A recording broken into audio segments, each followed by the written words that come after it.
अस्सलाम वालेकुम, आप देख रहे हैं दो फनकार। मेरा नाम शजील है। ग्राफिक डिज़ाइनर फॉर बिगनर्स के अंदर हम एलिमेंट्स ऑफ डिज़ाइन के ऊपर डिस्कशन कर रहे थे। हमने काफ़ी सारे एलिमेंट्स कवर कर लिए हैं। हमने अब रिकैप करते हैं, देखते हैं हमने कौन से एलिमेंट्स डिस्कस कर लिए हैं और कौन से रह गए हैं। और वंस हम इस सब सारे एलिमेंट्स को कवर कर लेंगे, उसके बाद हम इसका एक रीकैप भी आपके साथ शेयर करेंगे, सो दैट आप अगर एक बार वन गो में देखना चाहें और इसको रिवाइज़ करना चाहें कि क्या थे एलिमेंट्स ऑफ डिज़ाइंस, तो वो भी आप देख सकें। आज हम अभी बात करेंगे टाइपोग्राफी के ऊपर। लाइन, शेप, फॉर्म, टेक्सचर और स्पेस के ऊपर हम बात कर चुके हुए हैं। कलर और टाइपोग्राफी रह गया है। अभी हम आज बात कर रहे होंगे टाइपोग्राफी के बारे में।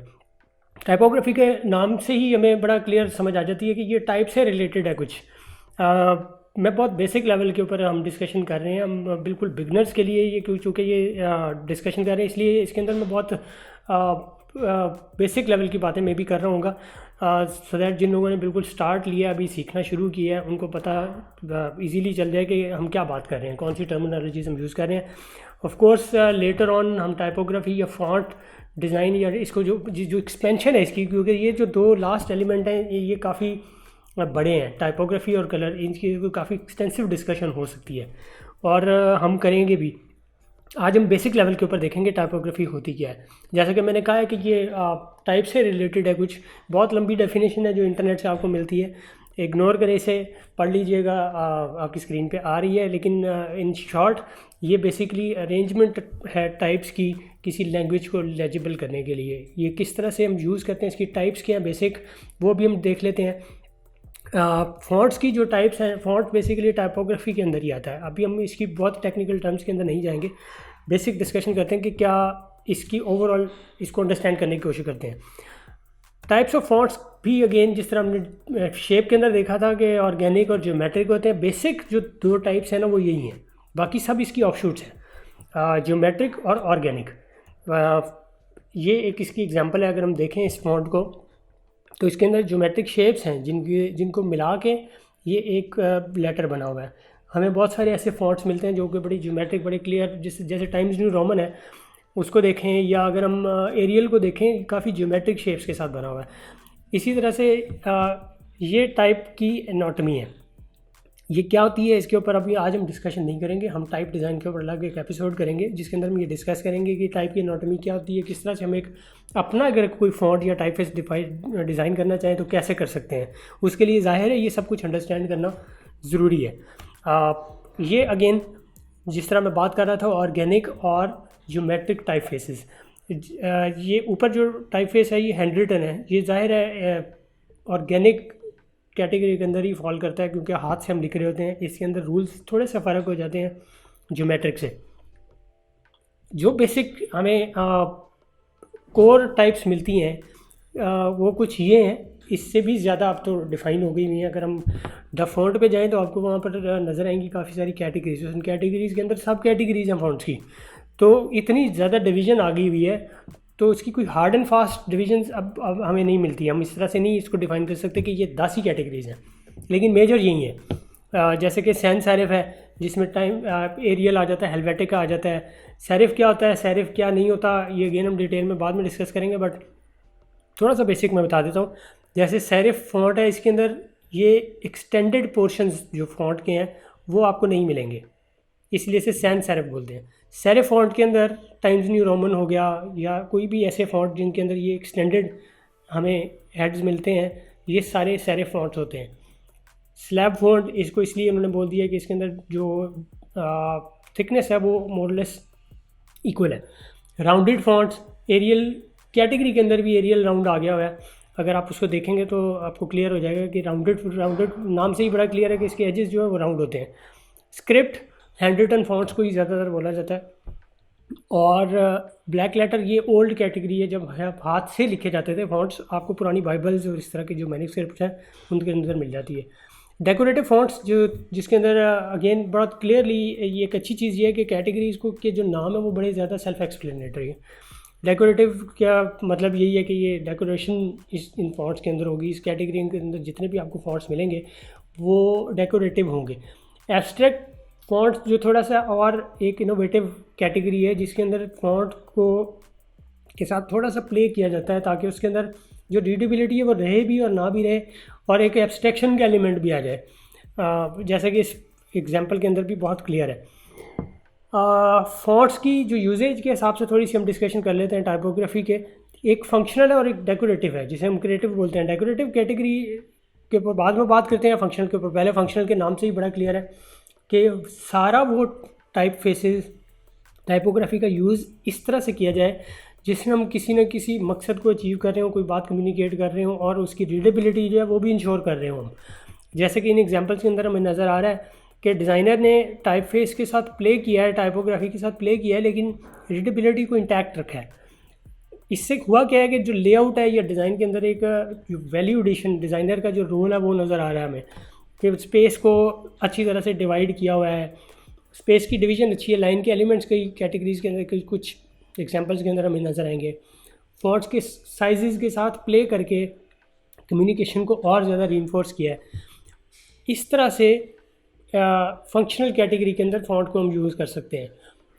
डेकोरेटिव या क्रिएटिव कैटेगरी के अंदर फ़ॉन्ट को समटाइम्स हम ऐसे भी यूज़ करते हैं जिसके अंदर जो हम लिख रहे हैं वो ज़रूरी नहीं कि रीडेबल हो, ज़रूरी नहीं है कि वो पढ़ा जा सके कि हम क्या कह रहे हैं। उसके अंदर समटाइम्स हम फ़ॉन्ट को एक एज डिज़ाइन एलिमेंट यूज़ कर रहे होते हैं। जिस तरह से इसके अंदर हमें नज़र आ रहा है, हम इसे पढ़ भी सकते हैं, नहीं भी पढ़ सकते।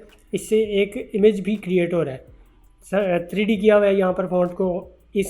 इन दो एग्जांपल्स के अंदर तो हम पढ़ भी नहीं सकते कि फ़ॉन्ट में लिखा क्या हुआ है, बट अगेन टाइप फेस या टाइपोग्राफी को यूज़ करके एक अच्छी विजुअल ट्रीट डेवलप की जाती है डेकोरेटिव और क्रिएटिव कैटेगरी के अंदर। ग्राफिक डिज़ाइन के अंदर कुछ एग्जांपल्स हम इसकी देख लेते हैं कि किस तरह से टाइपोग्राफी यूज़ होती है। ये इसकी बिल्कुल हम बेसिक लेवल पे भी डिस्कशन कर रहे हैं, डिटेल में हम देखेंगे कि इसकी सिलेक्शन किस तरह से होती है और क्यों एक फ़ॉन्ट को सिलेक्ट किया जाता है और क्यों नहीं किया जाता है एक फ़ॉन्ट को, और उस फ़ॉन्ट की थिकनेस, इवन जो उसकी एक्सटेंशन या जो कंडेंस कैटेगरी है उसकी यूजेज क्या है, क्यों हम किसी डेकोरेटिव फ़ॉन्ट को यूज़ करते हैं और क्यों हम किसी एब्स्ट्रैक्ट फ़ॉन्ट को यूज़ करते हैं।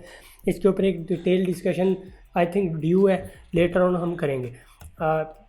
ये एग्जांपल मैं पहले भी डिस्कस कर चुका हूँ नेगेटिव स्पेस के पॉइंट ऑफ व्यू से, जिसके अंदर हम एरो के बारे में डिस्कस किया था कि डिज़ाइनर ने इस लोगो के अंदर, ये टाइपोग्राफिक लोगो है जिसके अंदर एक नेगेटिव स्पेस के अंदर शेप को भी यूज़ कर लिया हुआ है। ये एक टाइपोग्राफी का बड़ा अच्छा एक्सीलेंट यूज़ है लोगो के अंदर। ये एक बहुत मशहूर लोगो है, मदर एंड चाइल्ड का बहुत फेमस टाइपोग्राफर है, टाइप डिज़ाइनर है, हर्ब लुबलिन। ज़रूर जाएँ आप इंटरनेट पे इनका काम भी देखें। ये उनका काम है, उन्होंने ये लोगो डिज़ाइन किया था। अगर आप इस लोगो को देखें तो इस लोगो के अंदर फ़िलॉसफ़ी, जो बात हम कहना चाह रहे हैं, डिज़ाइनर जो बात कम्युनिकेट करना चाह रहा है वो बहुत पावरफुली कम्युनिकेट हो रही है और कोई भी एक्स्ट्रा एलिमेंट इसके अंदर हमें नज़र नहीं आता। हमें कोई शेप, कोई आइकॉन इसके अंदर यूज़ किए बगैर बात को हम पूरी तरह से कम्युनिकेट कर रहे हैं। इसी तरह से ये कुछ एग्जांपल्स हैं बड़ी अच्छी टाइपोग्राफी की, कि किस तरह से लोगों के अंदर टाइपोग्राफी को यूज़ करके बहुत मिनिमल एडिशन के साथ हम अपना मैसेज कम्युनिकेट करते हैं। ये भी कुछ बहुत अच्छी एक्सीलेंट एग्जांपल्स हैं। एडवर्टाइजिंग के अंदर टाइपोग्राफी को किस तरह से यूज़ किया जा रहा है, ये भी कुछ हम देख लेते हैं। ये एक एग्जांपल है जिसके अंदर प्रोडक्ट और टाइपोग्राफी को मिक्स करके एक मैसेज को कम्युनिकेट कर दिया है। इंस्टेड के प्रोडक्ट अलग होती है और टाइपोग्राफी अलग होती है।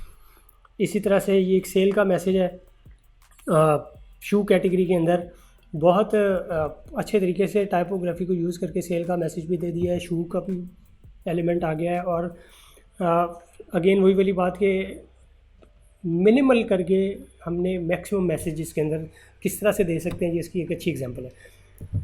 अगेन सेम कैटेगरी की एक एग्जांपल है कि एक प्रोडक्ट को क्या टाइपोग्राफी के अंदर मिक्स करके किस तरह से यूज़ किया जा सकता है। डिज़ाइनर के लिए बहुत अच्छा एक टूल है ये भी। अगेन लोगो और टाइपोग्राफी को क्लब करके इस तरह से जब हम एलिमेंट्स को मिक्स करते हैं या क्लब करते हैं तो इस तरह से हमारे पास एलिमेंट्स का जो नंबर है वो रिड्यूस हो जाता है। हमारे पास स्पेस के साथ, एलिमेंट्स के साथ या डिज़ाइन के साथ प्ले करने का मार्जिन बढ़ जाता है और इसके अंदर ऑफ कोर्स जो इंगेजमेंट का एलिमेंट है वो भी ज़्यादा हो जाता है। इलस्ट्रेशन के अंदर किस तरह से यूज़ कर सकते हैं, इलस्ट्रेटर्स भी टाइपोग्राफी को डिफरेंट मैसेजेस को कम्युनिकेट करने के लिए बड़ा स्मार्टली यूज़ कर रहे हैं। ये कुछ इसकी एग्जांपल्स हैं, बहुत ज़्यादा देखी होगी हमने इंटरनेट के ऊपर। 3D के अंदर टाइपोग्राफी को किस तरह से हम यूज़ कर सकते हैं, इसकी बहुत अच्छी एग्जांपल है। ये भी एक प्रिंट ऐड के अंदर टाइपोग्राफी को पर्सपेक्टिव के साथ किस तरह से 3D करके यूज़ किया हुआ है। सो इन नटशेल टाइपोग्राफी का जो है ना बेसिक यूजेज किस तरह से होता है और क्या ये होती है, इसकी बेसिक अंडरस्टैंडिंग आज हमने ली है कि ये क्या है, उसकी टाइप्स क्या हैं, इसकी कैटेगरीज़ क्या हैं और इसको यूज़ किस तरह से किया जाता है। इसके आगे जो ऑफशूट्स हैं कि ये फ़ॉन्ट क्या होता है, टाइप फेस क्या होता है, कैटेगरी फ़ॉन्ट की क्या होती है, फ़ॉन्ट डिज़ाइन कैसे होता है, फ़ॉन्ट को डिज़ाइन करने के लिए हमें किस किस चीज़ का पता होना चाहिए, और जब हम एक फ़ॉन्ट को डिज़ाइन करते हैं उसके अंदर कैरेक्टर को किस तरह से हम इनकॉर्पोरेट कर सकते हैं, इसके ऊपर पूरी हम एक एपिसोड करेंगे, बिकॉज़ ये एक अलग से एक पूरा डिटेल्ड लेसन है। वंस हम बेसिक लेवल से आगे चले जाएंगे उसके बाद हम उसके ऊपर डिस्कशन करेंगे, बिकॉज़ अभी हम एलिमेंट्स को डिस्कस कर रहे हैं, इसके बाद हम प्रिंसिपल्स को डिस्कस करेंगे, उसके बाद हम क्रिएटिव थिंकिंग को इन्वॉल्व करेंगे इस जो नॉलेज बेस के अंदर ऐड करके, सो एक पूरा पैकेज हम डेवलप कर सकें एज ग्राफिक डिज़ाइनर। तब तक के लिए मिलते हैं हम नेक्स्ट एपिसोड में, जिसमें हम लास्ट एलिमेंट को डिस्कस कर रहे होंगे जो कि है कलर। तो उस वक्त तक के लिए खुदा हाफिज़, सी यू नेक्स्ट टाइम।